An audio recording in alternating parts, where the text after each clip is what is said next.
4, vous pouvez nous appeler pour confirmer ou infirmer ce qui est dit sur ce plateau. La suite avec Diop, c'était sur le sujet être jeune et entreprendre en Afrique. Est-ce facile?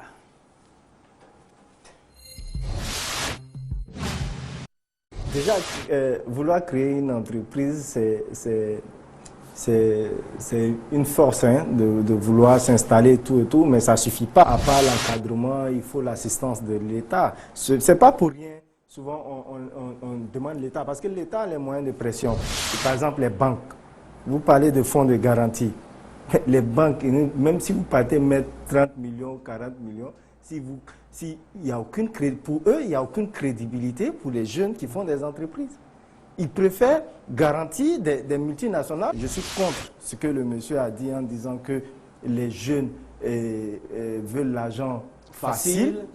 Mais on les a conditionnés pour être comme ça. Sinon, dans les années 60, les jeunes n'étaient pas comme ça. Dans les années 80, quand il y avait le boom économique, les jeunes n'étaient pas comme ça. Un jeune entreprendre, c'est une misère. Et aujourd'hui, on nous dit qu'il y a la facilité de créer des entreprises. Oui, c'est une bonne chose, mais ça ne suffit pas.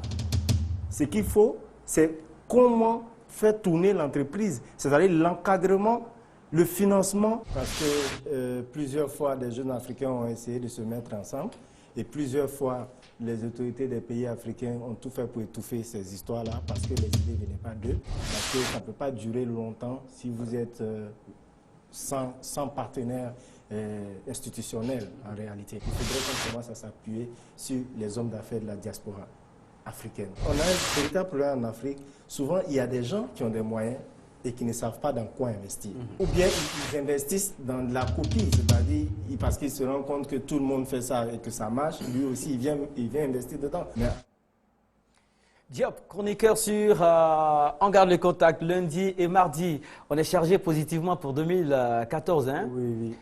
Et autour de vous, les lignes ont commencé à bouger parce que vous avez commencé à faire des adeptes un peu partout, sur la toile et aussi dans la ville. Les Africains commencent de plus en plus, les jeunes surtout, commencent à s'intéresser aux valeurs qui se trouvent chez eux, par exemple. Oui. Très souvent, on reçoit des messages, par exemple, sur Facebook, où il y a des jeunes quand même qui posent des questions, par exemple, sur leur propre culture.